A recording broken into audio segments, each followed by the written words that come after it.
at Kid Stories.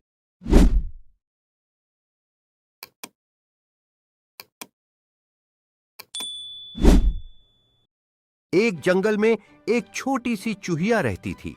उसका नाम था गुड़िया।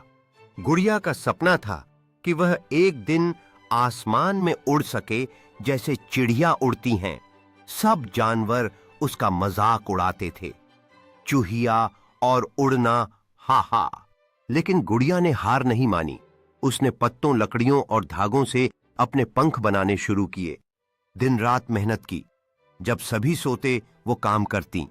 फिर एक दिन वह पहाड़ी से छलांग लगाकर उड़ने की कोशिश करती है। और चमत्कार, हवा के झोंकों की मदद से वह कुछ पल हवा में तैरती है। भले ही वह दूर तक न उड़ पाई, पर अब कोई उसका मजाक नहीं उड़ाता। सबने सीखा, सपने चाहे जितने बड़े हों, उन्हें पाने के लिए मेहनत और हिम्मत चाहिए।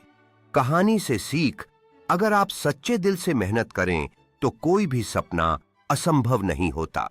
स्थान: शमशान घाट के पीछे वाला स्टेशन। नीलगढ़। नीलगढ़ एक सुनसान स्टेशन था जहां कोई ट्रेन रात 2 बजे ही आती थी और वो ट्रेन सिर्फ एक ही यात्री को लेकर जाती थी। अर्जुन, एक जिज्ञासु पत्रकार, इस रहस्य का पता लगाने पहुंचा। गांव वालों ने मना किया। रात 2 बजे की ट्रेन वैम्पायर की सवारी है। जो चढ़ गया वो कभी लौट कर नहीं आया। अर्जुन ने कैमरा लगाया और स्टेशन पर छिपकर इंतजार किया। रात 2 बजे एक पुरानी भाप वाली ट्रेन आई। दरवाजे अपने आप खुले और कोई दिखा नहीं। पर अचानक अर्जुन को एहसास हुआ, वो अकेला नहीं है। साया दिखा।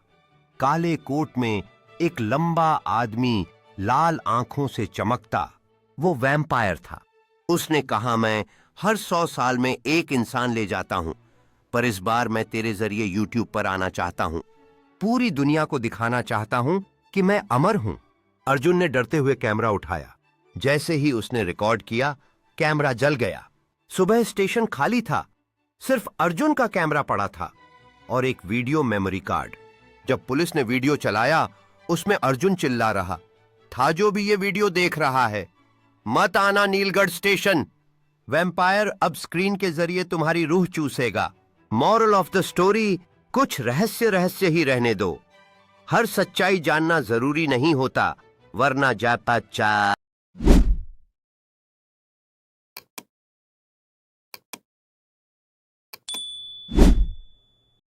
जादुई फूल और सच्चाई की ताकत बहुत समय पहले की बात है। एक गांव में सीमा नाम की एक सच्ची और दयालु लड़की रहती थी। गांव के पास एक जंगल था जहां हर साल एक जादुई फूल खिलता था। कहते थे, जो भी उसे तोड़ेगा उसकी एक इच्छा पूरी होगी। एक दिन गांव के कुछ लालची लोग उस फूल को तोड़ने गए, लेकिन फूल ने खुद को छिपा लिया। जब सीमा जंगल में गई, उसने देखा कि फूल मुरझाया हुआ है। उसने प्यार से पानी दिया और झूठ न बोलने का वादा किया। जादुई फूल खिल गया और बोला, तेरी सच्चाई और दया ने मुझे खुश किया, मांगो जो चाहो। सीमा ने कहा, गांव में कोई भूखा न रहे। उसकी इच्छा पूरी हुई। गांव में हमेशा अन्न और खुशी बनी रही। जो दूसरों के लिए अच्छा सोचते हैं, उनके जीवन में हमेशा चमत्कार होते हैं। ऐसी और दिल छूने वाली कहानियों के लिए मेरे YouTube चैनल को सब्सक्राइब करें। @KidStoriesR6H। कहानी की सीख, मॉरल: सच्चाई और दया सबसे बड़ी ताकत होती है। स्थान शमशान घाट के पीछे वाला स्टेशन नीलगढ़ एक सुनसान स्टेशन था, जहां कोई ट्रेन रात 2 बजे ही आती थी और वो ट्रेन सिर्फ एक ही यात्री को लेकर जाती थी। अर्जुन, एक जिज्ञासु पत्रकार, इस रहस्य का पता लगाने पहुंचा। गांव वालों ने मना किया। रात 2 बजे की ट्रेन वैम्पायर की सवारी है, जो चढ़ गया वो कभी लौट कर नहीं आया। अर्जुन ने कैमरा लगाया और स्टेशन पर छिपकर इंतजार किया। रात 2 बजे एक पुरानी भाप वाली ट्रेन आई। दरवाजे अपने आप खुले और कोई दिखा नहीं, पर अचानक अर्जुन को एहसास हुआ वो अकेला नहीं है। साया दिखा। काले कोट में एक लंबा आदमी, लाल आंखों से चमकता, वो वैम्पायर था। उसने कहा, मैं हर 100 साल में एक इंसान ले जाता हूं, पर इस बार मैं तेरे जरिए यूट्यूब पर आना चाहता हूं। पूरी दुनिया को दिखाना चाहता हूं कि मैं अमर हूं। अर्जुन ने डरते हुए कैमरा उठाया। जैसे ही उसने रिकॉर्ड किया, कैमरा जल गया। सुबह स्टेशन खाली था, सिर्फ अर्जुन का कैमरा पड़ा था और एक वीडियो मेमोरी कार्ड। जब पुलिस ने वीडियो चलाया, उसमें अर्जुन चिल्ला रहा था, जो भी ये वीडियो देख रहा है, मत आना नीलगढ़ स्टेशन। वैम्पायर अब स्क्रीन के जरिए तुम्हारी रूह चूसेगा। मॉरल ऑफ द स्टोरी, कुछ रहस्य ही रहने दो। हर सच्चाई जानना जरूरी नहीं होता, वरना जाता चा। प्लास्टिक शुरू में जीवन रक्षक के रूप में आया, लेकिन अब यह एक गंभीर पर्यावरणीय खतरा बन गया है। प्लास्टिक का उपयोग कई उद्योगों में अत्यधिक बढ़ गया है, जिससे इसके अनियंत्रित उपयोग की समस्या उत्पन्न हुई है।